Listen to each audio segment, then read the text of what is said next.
Shalom, shalom, bien-aimés dans le Seigneur. Je vous salue dans le précieux et beau nom de notre Seigneur Jésus-Christ de Nazareth. J'espère que vous vous portez très bien.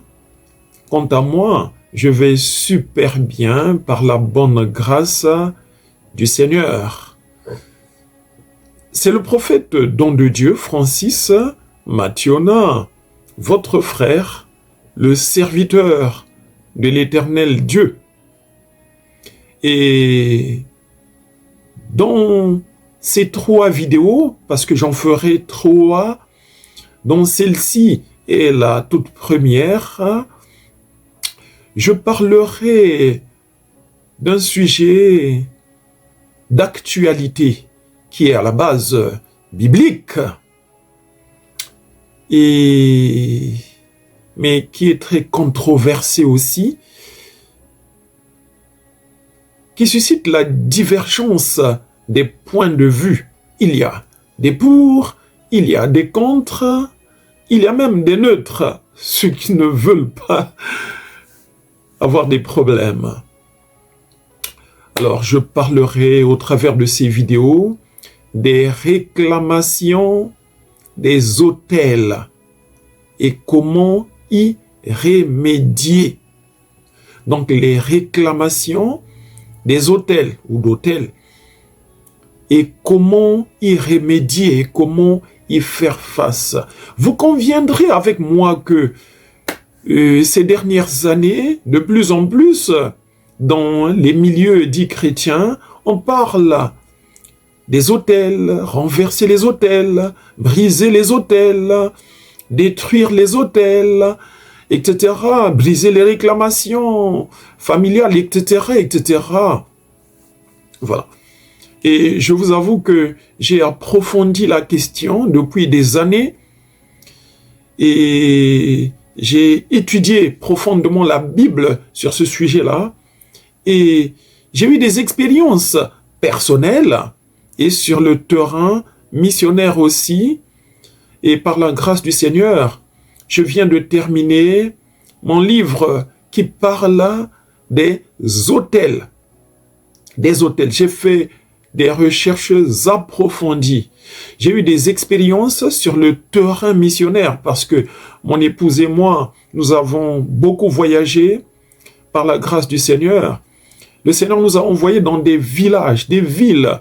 Nous avons mené des personnes qui avaient des problèmes, qui avaient prié sans être exaucées, Bref, nous avons eu l'expérience sur le terrain et nous avons compris que les autels sont une réalité. Bref, j'ai écrit un livre qui sera bientôt présenté et qui aborde dans les profondeurs ce sujet relatif aux autels, parce qu'il y a des autels des nations, dans des villes, dans des villages, dans nos familles.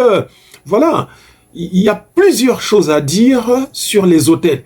Il y a le combat des autels, il y a comment élever un autel, il y a la guerre des autels. Voilà, il y a des autels des eaux, des autels de mort, des autels il y a beaucoup de choses à dire. Alors j'ai stocké ça dans mon livre qui parle des autels. C'est pratiquement achevé. Bientôt, vous aurez l'information sur où et comment obtenir ce livre-là, qui est vraiment une bénédiction. J'ai fait à peu près 3 ans, pour le rédiger, et beaucoup de personnes ont lu et ont approuvé que ça valait la peine de le publier. Voilà. Mais dans le cadre de ces vidéos, je mettrai un peu plus l'accent sur les autels en général, mais surtout sur les autels de famille. Les autels de famille en particulier. Mais le même principe s'applique aussi aux autels en général. Donc, vous savez, quand nous faisons des vidéos comme ça, nous n'avons pas beaucoup de temps à disposition. Ce n'est qu'un moyen d'aider et quelques personnes, c'est peut-être vous ou bien d'autres personnes à qui vous allez partager cette vidéo, pour leur donner un aperçu du thème et quelques éléments clés par souci de les aider à s'en sortir. Voilà. Personnellement, j'étais de ceux qui ne croyaient pas que le sujet d'autel était encore d'actualité dans la vie chrétienne. C'est-à-dire que je me disais, parce que le Seigneur m'a sauvé par sa grâce en 1998, 4 ans après, en 2002, je répondais à son appel. Donc je devenais prophète consacré en 2002. Et le Seigneur m'utilisait puissamment, notamment dans le prophétique. Je priais, il y avait des résultats, il y avait des visions, etc. Mais jusque-là, quand les gens avaient des problèmes spirituels, je leur disais, non, t'as pas la foi, tout simplement, Jésus a tout accompli à la croix, il y a plus de condamnation pour ceux qui sont en Christ, etc., etc. Voilà. Jusqu'à ce que, sur le terrain, je réalise que il y avait des personnes sincères, nées de nouveau, baptisées du Saint-Esprit, marchant dans la sanctification, mais qui se battaient avec des forces invisibles, des personnes que nous aimions, mais qu'on ne pouvait pas aider parce qu'on ne maîtrisait pas le message des autels. On n'était pas profond, voilà, suffisamment informé sur la réalité des autels. Voilà. Je passais mon temps à critiquer ces personnes-là. Non, tu crois pas, c'est pourquoi Dieu n'exauce pas, on a prié pour toi, etc. Jusqu'à ce qu'avec le temps, sur la base de plusieurs expériences sur le terrain, et ma propre vie est un exemple aussi. Je marchais dans la sanctification. J'étais déjà dans le ministère. Je n'étais pas dans la vie du monde. Voilà. La fornication, le vol, etc., le péché, etc. Non, non, non. Mais je luttais avec certaines choses.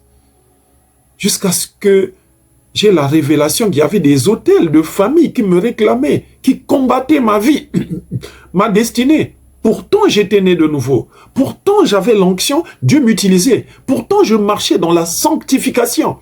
Mais je me battais avec des forces invisibles. J'avais plusieurs attaques. Et quand j'ai eu la révélation, je suis venu à bout de ces expériences-là. Voilà. Donc, je voudrais partager quelques astuces pour aider quelques personnes qui ont ce problème d'autel-là. Alors, je ne vais pas passer mon temps à définir, etc. Voilà, je l'ai fait dans le livre dont je venais de parler tout à l'heure. Dans Luc chapitre 22, Luc 22, versets 31 à 32, je lis pour vous. Parce qu'il y en a qui pensent que Jésus n'a pas parlé d'autel, etc., des réclamations, Jésus n'a pas fait cas de ça. Mais nous allons voir que même dans le Nouveau Testament, on parlait et on parle des réclamations et des moyens d'y remédier. Luc 22, 31 à 32, le Seigneur dit, « Simon, Simon, Satan vous a réclamé pour vous cribler comme le froment. Mais j'ai prié pour toi, afin que ta foi ne défaille point. Et toi, quand tu seras converti, affermis tes frères. » Là, le Seigneur Jésus va vers la fin de son ministère et il s'adresse à l'un de ses disciples qui était physiquement avec lui. Il dit, « Simon, Simon, Satan vous a réclamé. Satan t'a réclamé. » Le mot qui attire notre attention ici, c'est le mot réclamation. Réclamation. Réclamation. Wow. Donc Simon Pierre, qui était physiquement avec Jésus, pouvait subir une réclamation de la part de Satan. Wow. Donc on peut marcher avec le Seigneur. Mais quelque part, pas dans tous les cas, mais à un moment donné, Satan peut réclamer notre vie. Et quand il vient, quand il réclame, on ne réclame que quelque chose qui nous revient. On ne réclame qu'un dû. Voilà. Et c'est Jésus qui le dit. Donc Jésus a parlé des réclamations aussi, dont ses disciples pouvaient faire l'objet. Voilà. C'est cela. Mais il dit, mais j'ai prié pour toi. Donc, quelles que soient les réclamations contre une personne, une nation, une famille, eh bien, il y a une solution. La solution, c'est la prière à la base. Il y a aussi d'autres éléments qui entrent en compte Mais ce qu'on retient, c'est que, oui, une personne peut être née de nouveau. Je sais que beaucoup ne partageront pas mon avis. Ben, peut-être que vous êtes de ces personnes-là, vous êtes libres. Mais je parle sur la base des expériences que j'ai eues moi-même, que j'ai eues sur le terrain. J'ai aidé beaucoup de personnes avec mon épouse, des dizaines, peut-être des milliers de personnes qui avaient des blocages divers, qui avaient des problèmes de maladie, de pauvreté, de chômage, de célibat. Nous pensions que c'était des épreuves du Seigneur, alors que c'était des autels, des plateformes spirituelles, de leur famille, de leurs ethnies, qui bloquaient leur bénédiction, qui leur imposaient la stagnation, la misère, la maladie, la pauvreté, le célibat et autres. Et quand on a brisé ces autels-là, quand on est entré en profondeur dans des prières de combat, d'intercession, ces personnes-là ont eu des percées. Ces personnes-là sont entrées en possession de leur bénédiction. Et comme j'ai dit dans une vidéo, on dit l'essentiel, c'est un extrait qu'on fait. Voilà. Mais dans mon livre sur les autels, il y a tous ces détails-là. C'est cela. C'est cela. Donc ici, Jésus parle à son disciple, Simon-Pierre, qui était physiquement avec lui, qu'il avait des réclamations de Satan. Voilà. Et nous connaissons le fameux chapitre 11 de Luc, Luc 11, où Lazare, après sa résurrection, il était vivant, mais vivant. C'est synonyme du passage de la mort à la vie, de la nouvelle naissance. Lazare n'était plus mort dans le tombeau, il était en vie, parfaitement en vie, mais n'était pas libre de ses mouvements. Il était encore lié, bien que vivant. Donc on peut être né de nouveau et avoir quelques attaques, quelques réclamations. Tout est question de notre passé. Tout est question des familles aussi d'où l'on vient. Il y a des personnes qui viennent des familles chrétiennes. Le papa s'était converti, la maman aussi. Ils ont lutté, ils ont semé, ils ont fait des prières de combat. Alors la vie de ces personnes-là n'a pas beaucoup de difficultés. Mais il y a des personnes qui viennent des familles où il y a eu de la sorcellerie au travers des générations. Son père était dans l'occultisme, sa mère aussi, ses grands-parents n'en parlons pas, ses arrière-grands-parents n'en parlons pas. Alors cette personne-là, qui est de la 3e ou de la 4e génération, donne sa vie à Jésus-Christ. Vous pensez que la vie de cette personne-là sera facile comme ça, avec les autels démoniaques, occultes, que ses parents ont bâtis? Ils sont peut-être décédés sans Christ. Les forteresses. Vous pensez que la vie sera facile pour cette personne-là, comme celle d'une personne dont les parents servaient le Seigneur et avaient déjà préparé le terrain? Certainement pas. Voilà. Donc Lazare était en vie, mais avait encore des liens. Et c'est Jésus lui-même qui dit à ses disciples, déliez-le. Donc la vie que Lazare a reçue ressemblera dans cette vidéo à la nouvelle naissance. Il n'était plus mort, il était vivant, mais encore avec quelques problèmes, quelques liens, pas libre de ses mouvements, jusqu'à ce qu'on le délie et qu'il jouisse de sa mobilité, de ses mouvements, donc de ses bénédictions-là. Et ici, Jésus confirme que Simon-Pierre avait subi des réclamations démoniaques. Si Jésus n'avait pas prié, on ne sait pas dans quelle situation Simon-Pierre allait se retrouver. Voilà. Et dans Jean chapitre 9, versets 1 à 7, je lis pour vous au nom de Jésus. Jésus vit en passant un homme aveugle de naissance. Ses disciples lui firent cette question: Rabbi, qui a péché, cet homme ou ses parents, pour qu'il soit né aveugle? Ah, voilà Jésus avec son équipe missionnaire, chemin faisant, allant de lieu en lieu pour annoncer la bonne nouvelle, guérir les malades, chasser les démons, apporter la solution aux âmes. Il rencontre un monsieur qui est né aveugle. Alors, les disciples qu'il était en train de former ne comprennent pas ce qui s'est passé dans la vie de cet homme-là. Ils posent la question de savoir à leur maître Jésus, leur rabbi, quelle était la cause de la maladie de cet homme-là. Il dit, Seigneur, mais qui a péché? Cet homme ou bien ses parents? On va faire une pause, Il y a un cas de maladie qui est là. Et les disciples, au lieu d'entrer dans le vif du sujet et s'attaquer aux démons, etc., font d'abord une réflexion. Ils cherchent à savoir quelle est la source du problème. Et ne trouvant pas de solution, ils renvoient à Jésus, leur maître, la question. Pourquoi? Eh bien, parce que c'est lui qui les formait, c'est lui qui leur donnait des enseignements dans le ministère. Voilà. Et pourquoi il pose cette question-là? Celle de savoir si c'est cet homme-là ou bien ses parents qui avaient péché pour que cet homme-là naisse malade. En fait, ces gens, les disciples de Jésus, étaient en train de chercher dans l'arbre généalogique de cet homme-là les causes de son problème.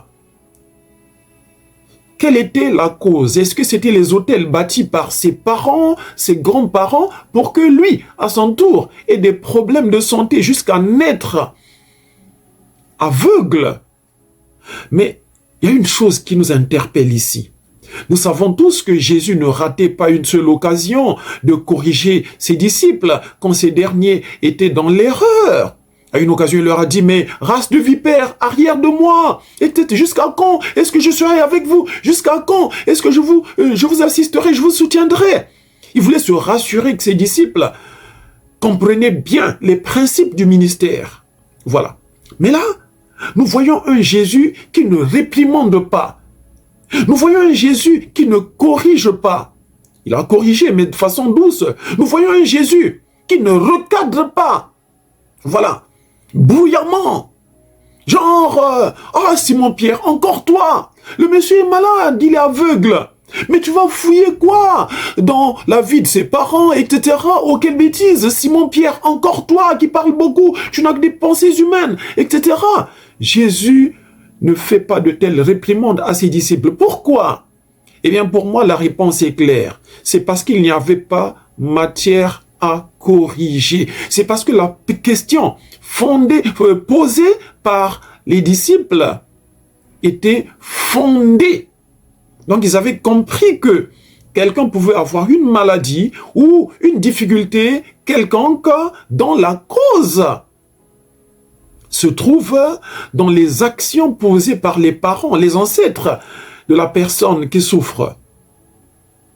Et dans le cadre de cette vidéo, quelqu'un peut avoir des problèmes à cause des autels bâtis par ses parents ou ses ancêtres.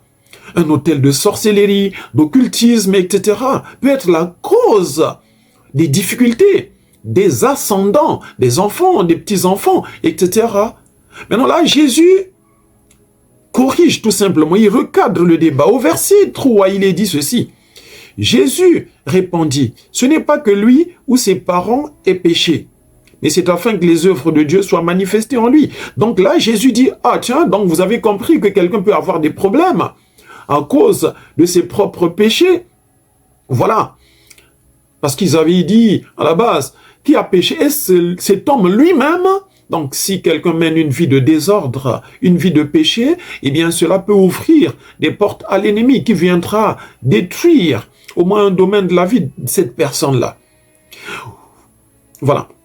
Donc, Jésus dit, donc, vous avez compris que une mauvaise vie, une vie de désobéissance, de péché ouvre les portes aux difficultés. Et vous avez aussi compris, chers disciples, que des actions mauvaises, des autels bâtis par les parents peuvent avoir des incidences sur la vie, la destinée de leurs enfants. Très bien.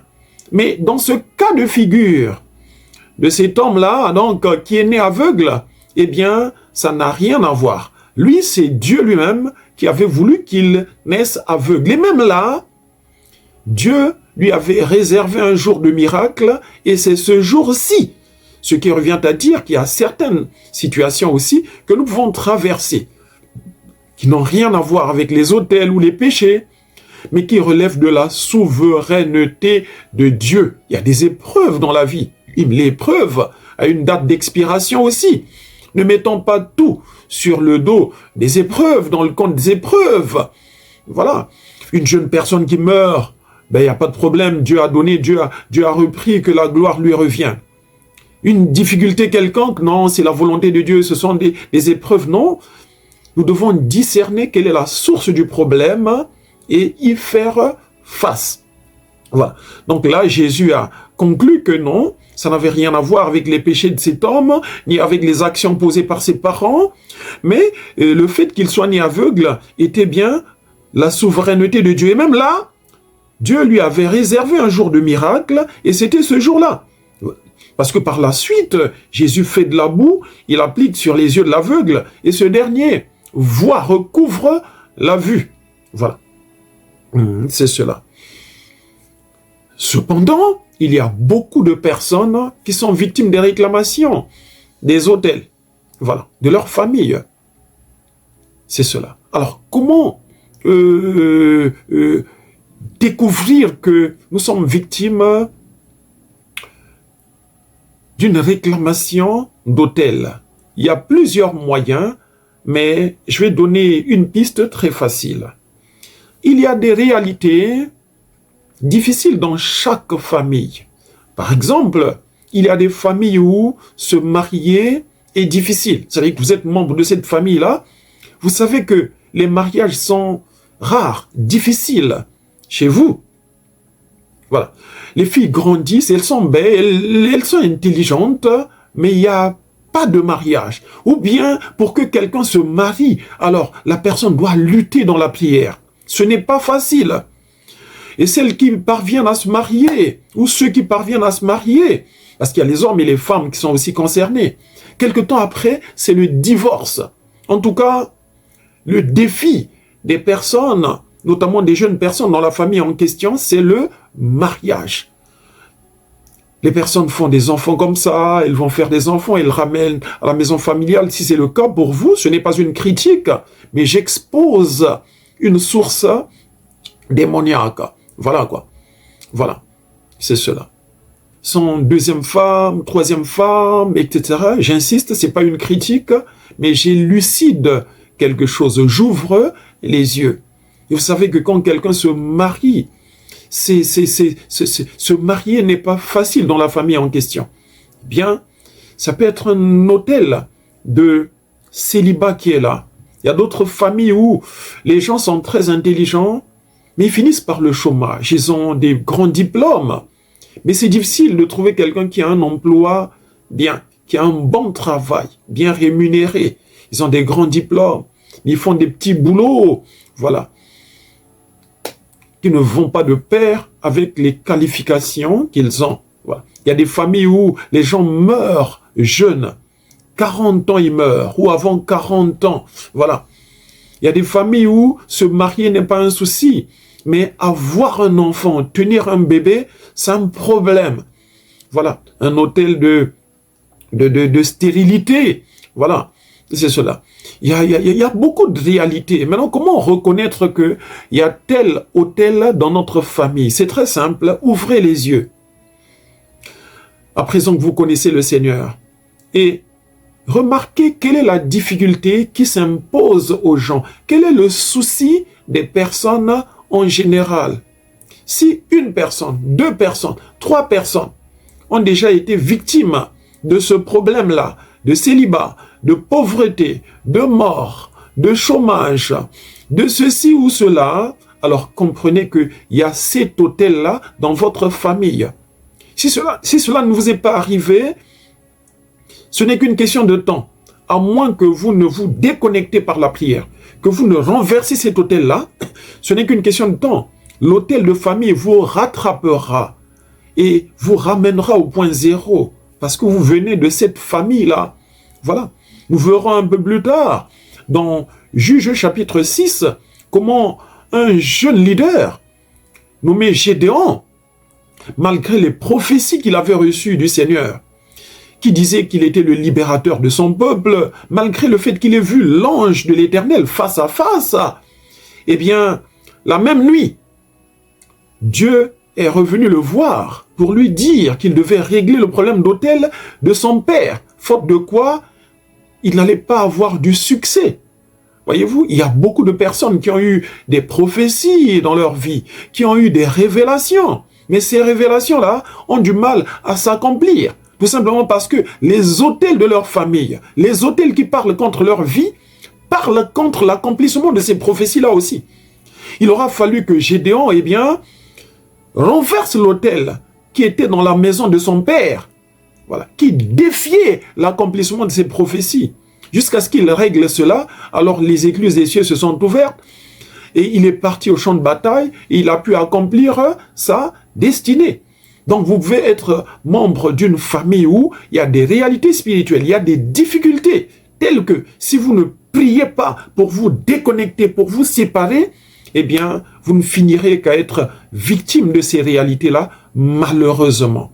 Il y a beaucoup de cas de ce genre dans des églises. Il y a beaucoup de gens qui ont prié, qui ont jeûné, mais qui sont encore victimes de certaines choses dont d'autres personnes qui ne connaissent pas encore Dieu dans leur famille sont victimes.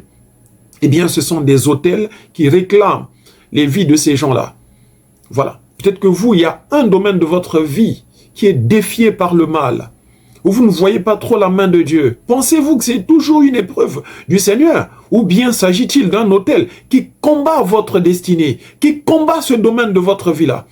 Surtout si votre père ou votre mère a subi la même situation, vous pouvez vous retrouver en train de réécrire la même histoire, de vivre la même situation. Voilà quoi. Donc les autels sont une réalité. Voilà. Et le fait de naître de nouveau nous donne accès au ciel.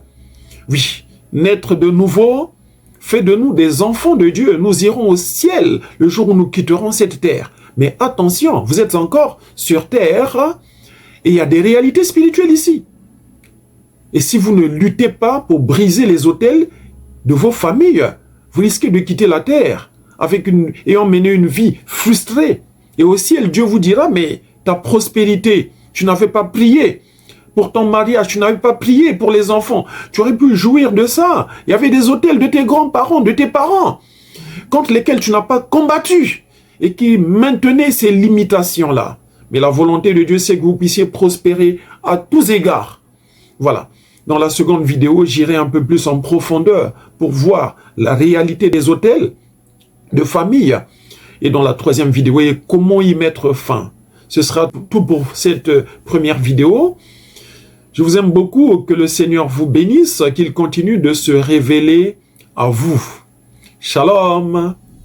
Bye bye.